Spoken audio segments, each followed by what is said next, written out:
Hello everyone. In this video, we'll be going over trigonometric functions and their inverses for trigonometry review for Physics 1010.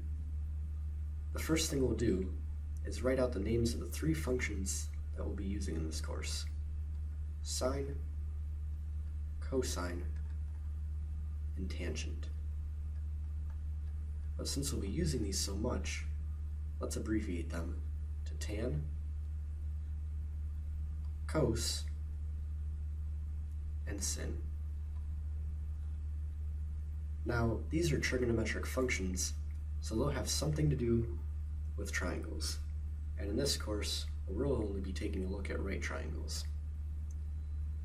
A right triangle will always have one 90-degree angle and two non-90-degree angles. Let's take a look at just one of those non-90-degree angles, the bottom left one, for instance. Let's label the sides with respect to this angle. We know the longest side, or the one across from the 90-degree angle, is always the hypotenuse.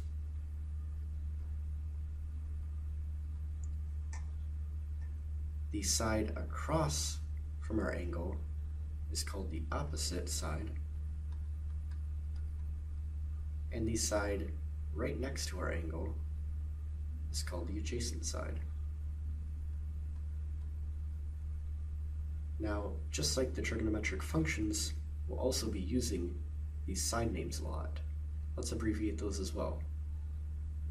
The hypotenuse can be abbreviated as HYP, the opposite as OPP, and the adjacent as ADJ. Now, let's cover what these trigonometric functions actually mean.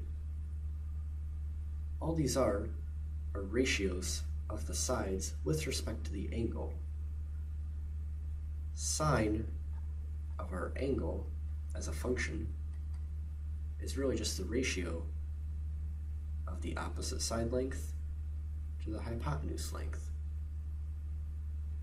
Cosine of our angle is a ratio of the adjacent side length to the hypotenuse side length, and tangent of the angle is a ratio of the opposite side length to the adjacent side length. Let's take an example. For instance, we have a triangle with a known angle of 30 degrees.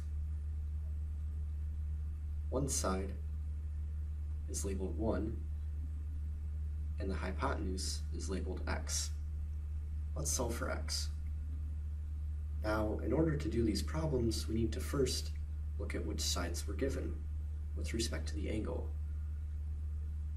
One side is the opposite, and the other is the hypotenuse.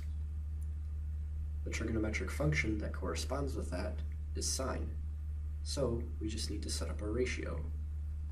We plug in the angle we're given and the ratio with respect to that angle.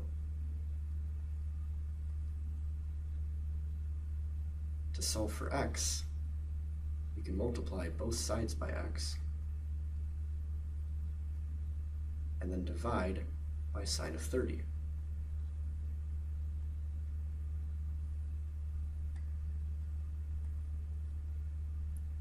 This tells us that x is really just 1 over sine of 30. Now, putting this into your calculator, we need to take a look at the mode. If you press the mode button on your graphing or scientific calculator, you'll see that we can either use degrees or radians.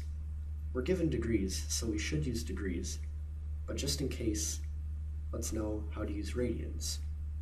From the previous videos on the unit circle, we can convert from degrees to radians.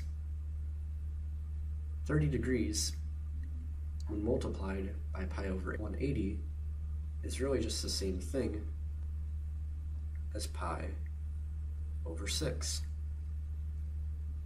When we plug this into our calculator, we should end up with 1 over 1/2 And like from the previous video, we know that when we have a fraction under a fraction, we can flip it to the top. So x should equal 2. Now let's take a look at the inverse functions. What if we're not given the angle and we're trying to find it? Well, for sine, our ratio is opposite over hypotenuse. Now if you've never seen this before, it might look like sine is multiplying the angle, but this is not the case. Because of the parentheses, sine is a function of the angle, so in order to get rid of sine, we need to take the inverse function. We multiply both sides by the inverse function, or sine to the -1 power. This is not the same thing as 1 over sine. The inverse sine and the sine will cancel out, leaving just the angle, and the opposite over hypotenuse will go into the inverse sine function.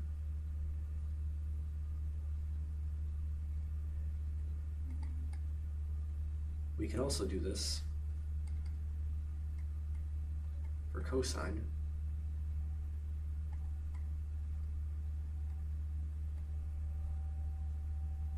and tangent.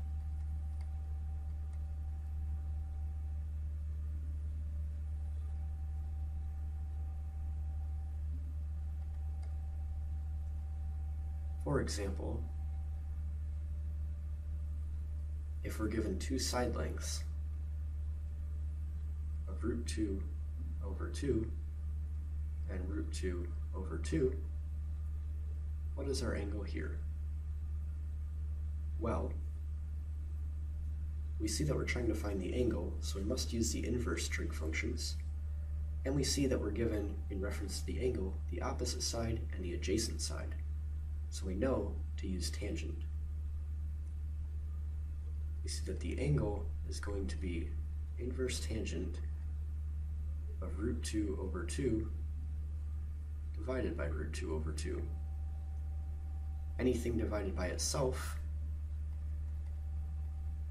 is just 1, and inverse tangent of 1